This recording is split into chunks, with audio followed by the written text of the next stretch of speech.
William got the bigger sausage? Mazel tov, Catherine. Hey everybody, I'm Beebs Kelley. Welcome back to another video. I hope you all are doing well. Thank you so much for being here. One of the most frequently asked questions, but this time asked by Catherine, is why do you think broad shoulders on a woman are an unattractive feature that should be hidden? Well, I don't. And as far as is it attractive or not, that is not for me to say. I think that's all in the eye of the beholder. It can, in some people's opinion, be an incredibly attractive feature, and some people would disagree with that. I'm not getting into that arena at all. I think that however your body is, though, should be celebrated and is beautiful all on its own, wherever you're at right now. You should dress for that, you should love that, and you will look great. What I will say is that with Megan specifically, she has a few things going on that make the broad shoulders a little bit more of a style concern than they might be for, say, a supermodel. I'll explain the difference. Meghan Markle lacks waist definition, meaning she doesn't have an incredibly well-defined waist, a short torso, and she has long, thin, lanky limbs. And she has broad shoulders. So she kind of creates a box on twigs silhouette when she accentuates her shoulders or widens her shoulder line. Rather than bringing any sort of balance to those areas or to her torso to leg proportions and things like that, if she accentuates things in her waistline and shoulder line, then she kind of leans into that box on stilts sort of a look, people have said. So since she has that unique combination of traits, the shoulders can just be a little bit trickier to style. Supermodels, for example, are usually really tall. They do sometimes have broader shoulders, but they have a really well-defined waist. So even if their hips are more narrow than their shoulders, they still usually have that well-defined waist going on. And so this creates more balance and variation in their silhouette, as well as the length for those shoulders to sort of dissipate visually down their frame, rather than dominate the visual silhouette. Jan wrote me to ask, why don't they just reveal the obvious truth that Harry does not contain King Charles's DNA? That would put an end to Meghan's shenanigans. Well, I disagree. Look at Harry's eyes and nose bridge. They are very King Charles. I see King Charles in Prince Harry's face for sure, but what do you guys think? I see this comment thrown around quite a little bit. I also think that this would have been something they settled really discreetly a very long time ago. If there was any genuine concern over that they would have privately done some DNA tests while Harry was younger. But I really do see the resemblance, so I've never believed the Prince Harry's real dad is someone else drama. Someone with the username FactCheck responded to the wedding drama video with this, demanding that Prince Harry and Prince William wear uniforms from the British Royal Navy, even though neither of them ever served in that branch, just because Meg wanted them in a dark color and absolutely not in their red dress uniforms, was beyond tacky and downright disrespectful. Considering this was just one of the things Her Majesty Queen Elizabeth II had been approached to get special permission to do, makes it understandable why the Queen looked so unhappy at the wedding. Yes, I'd have to absolutely agree with that. It did seem a little bit weird, and honestly, those uniforms, although very nice, very lovely, looked almost less well fitted, and the red ones are just so iconic. I'm not sure why she would have made that one of her big sticking points. What do you guys think? Do you think the red ones would have been a better choice? Janet's comment reads, this is the nice Janet. There's one Janet who always hates my tops, and she's always mad about cleavage. This is the nice Janet. I've been seeing so many negative, depressing comments from people making all sorts of nasty and outlandish accusations about William and Catherine, their marriage, her real health issues, etc. But every video I see of the couple, and what I see is a loving, stable couple who appear to be great friends and great parents. Do you have an opinion on this? Yeah, I think it's absolute nonsense, for sure. I think Prince William and Catherine, Princess of Wales, look like a very healthy, very secure couple, for sure. The rumors of yelling or throwing things, that sort of volatile type of arguments, or even the affair rumor, I just don't believe it at all. They only surface around the times when Omid or the Sussexes have reasons, and the Sussexes are the only ones who talk about putting out negative stories about each other to take heat off of you. The Sussexes were the ones who accused the palace or the offices of putting out false stories about Meghan to take press attention off negative stories about Prince William. They made that up, so logically it's reasonable to assume that they would be doing that very thing. Toxic people tell on themselves a lot, and I think that this is a case of that. I think that Harry and Meghan put stories out there that are false and untrue to try to take attention off of their negative stories, or to just maliciously put negative stories on other people. Much more reliable sources than that have cited the one big rule in the Wales' household is no raised voices, no yelling. And so I think this is just a weak attempt from the Sussex camp and or their supporters to stir the pot. And it's not working. Quick note, I filmed today's video while I was still feeling a little under the weather, and while I wanted it to be a more casual vibe because we are just chatting as I'm editing it, just not loving it. The shirt I wore is ill-fitting and it's driving me up the wall. I got cold halfway through, so I curled up under a blanket. So I hope you can excuse the more relaxed vibe of this video. I hope you enjoy. Ocean5 says, I'm so confused by Meg. When Archie was born, didn't Meghan pride herself on the fact that her kids won't have titles? Yeah, she sort of did, but she also sort of said and made Oprah say that it was due to racism, which was false. So, I mean, she kind of did. They put out a lot of mixed messages about this, and at first it was said that they were going to go the Princess Anne route and not give their kids titles by their own choice. And then it was the lies on Oprah, and then it was snatching those titles as soon as they had the chance. So if there's one thing the Sussexes are consistent about, it is being inconsistent. Sue says, I read once that Charles asked Harry who was paying for the evening reception, and Harry said, you are. Yeah, that sounds about right. But no, Prince Harry and the Meg did not, as far as I know, pay for any of it themselves. Nani had a really good idea. In relation to the name change, a lot of influential couples and families are known by a single name, like the Obamas, the Beckhams, the Kennedys. Is this another copycat idea? Probably. This was in response to the Sussex name change website video. If you missed it, I'll link it for you. But yeah, it was probably inspired by that, or that was what they thought would be more marketable. Ruth was absolutely ingenious when she caught this while watching the awards season red carpet fashion editions. She says, is Carey Mulligan wearing monochrome this season to highlight the fact that her movie is filmed in black and white? Probably. Oh my gosh. She didn't wear a color until this most recent Screen Actors Guild Award, and it was this gorgeous gold dress that was just absolutely stunning, but she wore black every other time, and yeah, it probably was a nod to that. I didn't think about that. Great catch. Tom, along with several others, have commented something similar, but Tom wrote, Prince Harry asked King Charles if they could attend the BAFTAs on behalf of Prince William. That's apparently the only reason he went to the UK, and why he was so sour Prince William didn't want to see him. He thought Prince William would be relieved Prince Harry offered to take the glitzy event off his plate, as if, yeah, probably. I could totally see that. And it would make sense as well with Prince Harry and Meghan Markle's issues right now, that they would be like, well, maybe this is our chance to do something we want to do. Because they really only wanted to do the things that were glitzy and that they chose. They didn't really want to do things that were less fun, so to speak. Sandra, meanwhile, had great insight into Glossgate. If you don't know what that is, it's how in Spare and possibly other times, who knows, they always rehash things way too much. Harry said at their first joint engagement, Meghan asked Catherine to borrow some lip gloss because she forgot hers, and according to Prince Harry, Catherine grimaced at this idea and kind of reluctantly gave her the lip gloss, and that it was just an American thing to share lip gloss, and that it was a culture clash moment because Catherine just didn't get it. But ew, that is so gross. It is not an American thing at all. No one anywhere in the world should be sharing lip gloss. That's extremely germy and disgusting. It's definitely not an American thing. It's a gross person thing to do. But Sandra's comment reads, another lie about Catherine was the lip gloss. Catherine's lady-in-waiting always carries spare ones that are brand new, so she would have given Markle that one, not as Harry and Meghan described that Catherine grimaced at the request. It didn't happen, so who is lying?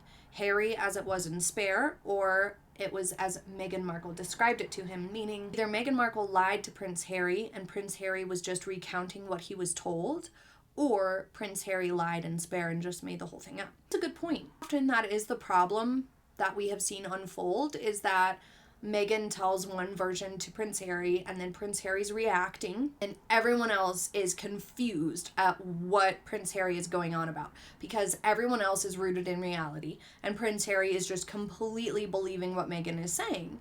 And then he's getting all riled up, and nobody else gets it because it's not realistic. About the Meg's fashion, DLT is bummed out. They wrote, "It's so sad. I always thought she picked the most interesting pieces that do appeal to my love of modern asymmetric style, but the colors rarely suited her and the fit was always off. With proper fit and structured undergarments, she might have been given a pass for the less formal materials and even pushed the style envelope forwards a bit. Real professionals have high-res photos taken of each outfit from all angles before debuting it in public, but her disrespect of the British people and their traditions wore out her welcome very quickly." True. It's completely true. All of these points are true. As we covered in the Dior video, the Meg is attempting an aesthetic similar to that of like Amal Clooney, Angelina Jolie, Jennifer Aniston, and others, but that really relies on a really clean finish, like tailoring, things fitting you perfectly, and smooth undergarments, because you want a smooth finish. You want to look really elegant and polished. And if you don't, it just doesn't look right. And good point. It was not the best colors for her. She looks really good in jewel tones. Certain bright colors look really nice on her. And I don't think that she has to stay away from neutrals completely. I wear neutrals a lot. I mean, I buy neutrals a lot because it's easy to mix and match. As we know, she doesn't have the same type of budget, so she has less of an excuse to just always gravitate towards the neutrals. And I do think she could have had success choosing simplistic modern pieces for sure, but doing it right is the key. And yes, it is a great wardrobe secret. Taking 360 pictures, like all angles, before wearing an outfit means you have no surprises, you have no unflattering fashion mistakes happening, and you can just feel fully confident and secure. You're like, no, I know. There's no weird like panty lines showing through. It can make us feel less confident, because that's really ultimately what it comes down to. We feel less confident when we make those types of mistakes. So the less we do, the better we feel and the more present we can be. And taking pictures or even like a little video of do a spin for yourself can really, really help. Okay, so next up we have some of the best comments lately, some that really made me laugh out loud. We have Bella, who wrote, "William got the bigger sausage? Mazel tov, Catherine." I love it. That's really funny. Harry maybe should have thought about how much Todger talk and sausage talk he made in Spare, because it really did make things look like there was some sausage envy happening. Crab wrote, "It was a fashion mess. If Joan Rivers were alive, she would have enjoyed dishing out all the fash holes out there." And Mary Lou wrote, "Am I wrong? I think the Meg and Harry have zero charisma." No, you're not wrong. They don't have it. They don't. That's why when Harry tries to make jokes, like depreciative jokes, where he's like kind of giving somebody a hard time, banter, it doesn't come across as banter. It comes across as a jealous, pretentious, rude human being, because he just doesn't have the charisma to deliver things like banter that is humorous. He doesn't have that. Loves a Puzzle on the Wedding Wars video commented, "A mature woman that wants a good relationship with her in-laws would have said something like, 'It was an emotional time for me. In hindsight, I could have handled it better. I regret any hard feelings that arose from it and appreciate Catherine's kind gesture and desire to put it in the past.'" Facts. So this was about the Who Made Who Cry drama, how in Oprah, Meghan Markle was rehashing the headlines that Meghan made Catherine cry. She was rehashing it and trying to reframe it as, "No, Catherine made me cry," and we dive in deep on that issue in that video. I'll try to link it for you here or at the end of today's video, but it's a good point. Yes, she didn't have to handle it the way that she did, which ended up making her look petty in her attempts to make someone else look bad. It made her look like a bully too. On the same video about Thomas not coming, this commenter wrote, "Don't forget how Harry said he sent Meg's dad an Air New Zealand plane ticket to London, so they wanted him to be here for the wedding. Air New Zealand issued a statement that they have no flights that go from Mexico to London, so Harry could not have bought such a ticket." And I do remember reading that as well. So that's super weird. Why lie? This is another one of those things that really started to set people's alarm bells off. Like, why are you making something like that up? How bizarre. Either you're lying about which ticket you got, or you're lying that you got a ticket altogether, but why make such a dumb lie? Who does that? In the public sphere especially. How strange. Harry leaked that he had bought Thomas a ticket to come to the wedding, but said that it was from Air New Zealand. What a weird, unnecessary detail, and just simply telling on yourself once again. So bizarre. Mari had a different take on the Meg's wedding dress. She says, the starkness and lack of opulence and uber simplicity of her wedding dress is actually kind of respectful for the fact that this was her second or third marriage, and that she was a divorced mid to late 30s getting married. Had she worn something more princess-like and over the top with lace, everyone would have had lots to say about that too. As for the color, it was her first church wedding. I paraphrased this a little bit. It is a good point, and it is fair. I had a similar thought about the plainness of it at first, that like, okay, maybe she's just trying to be unpretentious and have something super plain and basic, but the veil was too over the top and mismatched to the dress for that to have been the true approach, in my opinion. If she was going more simplistic and keeping it a little bit more minimal because of that, like, I'm gonna avoid opulence and princess vibes here because I'm getting remarried. If that was her approach, I would assume her veil would be much less intense and much more simple as well. Or maybe even no veil because, again, a second marriage or third marriage perhaps. And also the fact that the veil doesn't flow with the dress kind of further makes me think that maybe not her thought process. Also, the dress itself was just not done well enough to be that simple and successful. It looked a little bit odd in lots of ways. So she could have done simple and still had enough flow to it to be more forgiving and to not look stiff and not wrinkle so much. So I think that a lot of the dresses that I had recommended in one of my previous videos on it, I'll try to link for you guys, had like, for example, a cowl neck, but was otherwise an incredibly simple dress, just had a slightly more flowy skirt. It had no lace, it had no intense drama, it had nothing else to it, and it was perhaps less bright white. And so I think that that would have been the best approach for her, something that maybe even had a slight champagne tone to it. But even if she did want to go white or cream, something that had a degree of softness and flow to it wouldn't have read as opulent. It still could have been incredibly simple. Like, you know, I think that Megan just had a lot of other options that would have made more sense if that's what she was going for. But I do respect your opinion, Mari. And it is a valid point. On the Grammys Fashion Edition video, Dominique says, it's strange how fashion and the clothes people are wearing have become the focus of all these award shows. It's almost as if the awards are secondary. Well, my videos are not award show recaps where we're reviewing who won and who the nominees were and stuff like that in the categories. These videos are literally about the red carpet fashion. And it is a void, you know.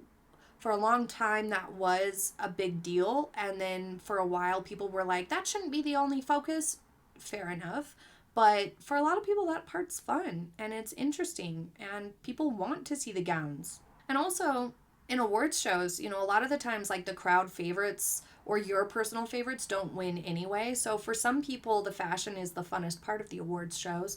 So I think it's fine to discuss, and it doesn't take away from the award to look at or examine the fashion. There's plenty of people who do not care about the dresses at all and really only care about who won the awards, and they just Google it the next day. Nobody watches the awards shows regardless, but it is totally fine. Like, some people care more about the fashion, some people care more about the awards. Neither takes away from the other. On the Invictus Games Fashion Edition, Elizabeth wrote, here in the UK, we just don't wear shorts, but we always see in the USA, everyone wears shorts like Meghan Markle, and we ask why?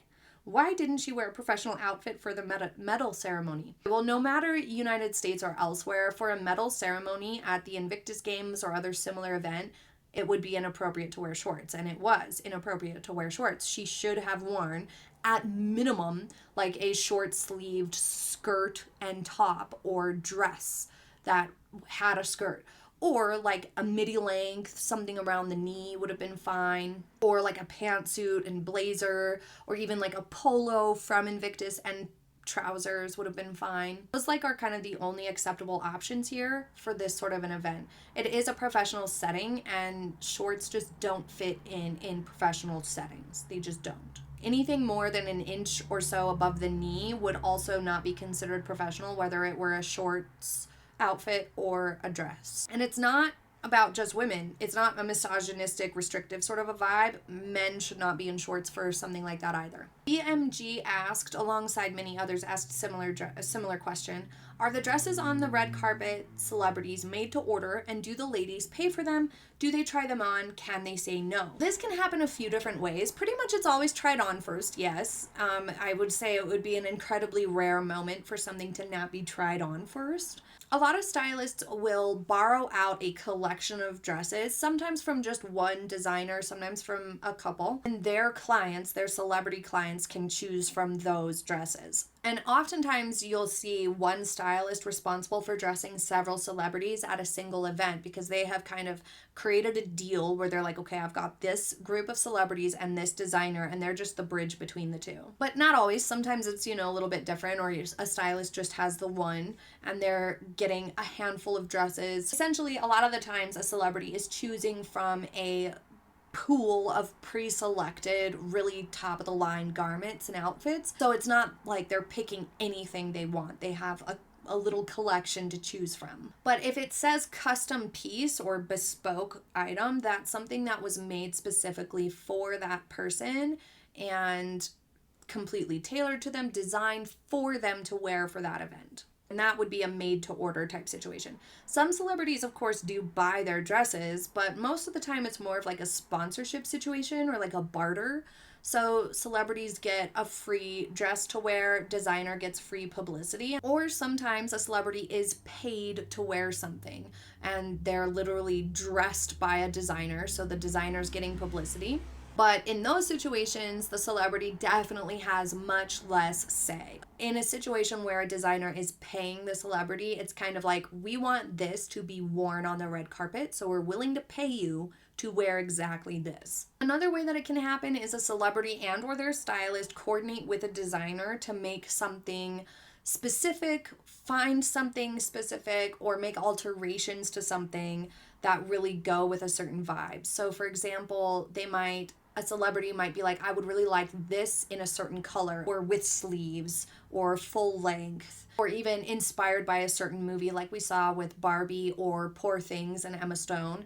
A stylist and or celebrity will coordinate with a design house to be like, can you make something for this awards ceremony that's inspired by this movie and their character? Kimberly asked on the undergarments video, would it be that the photographers are not smoothing out the Meg's pictures for whatever reason, not using smoothing filters and such? Well, if that were the case, then I feel like all across the candid photos of Catherine, Princess of Wales, or other royals, like selfies and just all kinds of stuff, we would have seen a lot more unflattering moments or fashion mistakes or unsmooth lines and things like that. We would see so much more unflattering pictures, which we just don't.